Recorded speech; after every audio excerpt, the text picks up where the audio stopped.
Half cup পোলাওর চাল দিয়ে এত মজার যে একটা ডেজার্ট হবে, এটা যদি আপনি না বানিয়ে খান তাহলে এটার স্বাদটাই আপনি বুঝতে পারবেন না, এতটা মজার হয়।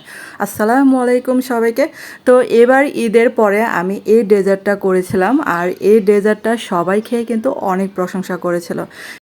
এখানে আমি হাফ কাপের মতো পোলার চালটা ধুয়ে রেখেছিলাম, আর 1 থেকে 1.5 ঘন্টার মতো ভিজিয়ে রেখেছিলাম। কারণ হচ্ছে এটা ব্লেন্ড করতে হবে। আর এই যে ব্লেন্ডার জারে এটা ঢেলে দিলাম। আর এখানে হচ্ছে হাফ কাপের মতো টক দই দিয়ে দিলাম। তারপর হচ্ছে হাফ কাপের মতো চিনি দিয়ে দিলাম। আর এই যে স্বাদ মতো লবণ দিলাম। আর এই যে হাফ কাপের মতো নারকেল কোরানো দিয়ে দিলাম। মানে চালের পরিমাণটা যতটুকু আর কি ততটুকুই আমি সবগুলো দিয়ে দিলাম।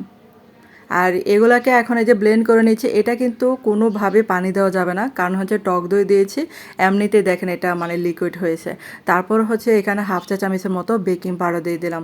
আর এখানে চাইলে আপনারা বেকিং সোডাটাও দিতে পারেন। আর এটা ভালো করে মিশিয়ে নিচ্ছি। একটু কালারের জন্য একটু ফুড কালার দিলাম, মানে জর্দার রঙটা দিলাম আর কি। আর এটা হচ্ছে একদমই অপশনাল, ঘরে যদি থাকে কালার তাহলে দিবেন। আর এখানে হচ্ছে যে বাটিতে আমি ডেজার্টটা সেট করব, সব বাটিতে আমি একটু একটু করে ঘি দিয়ে দিলাম। আর যদি ঘি না থাকে তাহলে এখানে তেলও দিতে পারেন, বা কিছু না দিলেও চলবে এখানে। আর এই যে আমার হাতটাকে ব্রাশ করে নিলাম। তো সমস্ত বাটিতে সুন্দর করে ব্রাশ করে নিলাম। আর এখন হচ্ছে ভরা বাটি কিন্তু দেওয়া যাবে না, একটু মানে জায়গা রেখে দিতে হবে, কারণ হচ্ছে এখানে বেকিং পাউডার দিয়েছি।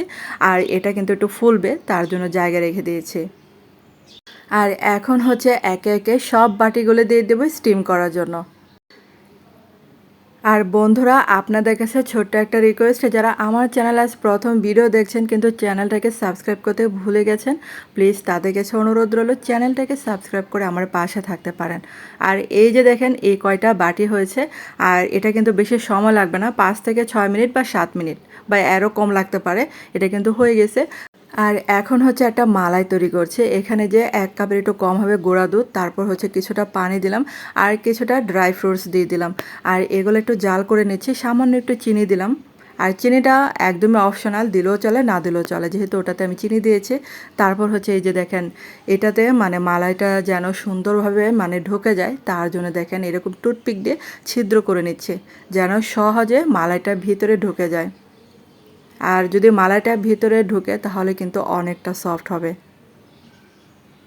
আর এই মালাইটা আপনারা চাইলে জাল করা দুধের সাথে একটু গুঁড়া দুধ মিশিয়ে দিবেন, দেখবেন যে ওটাও অনেক ভালো হবে। যতটা মানে ঘন করবেন খেতে কিন্তু অনেক ভালো লাগবে।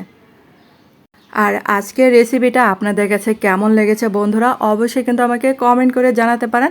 আর যারা ফেসবুক থেকে দেখছেন, যদি ভিডিওটা ভালো লেগে থাকে তাহলে পেজটাকে লাইক এবং ফলো দিয়ে পাশে থাকার অনুরোধ রইল।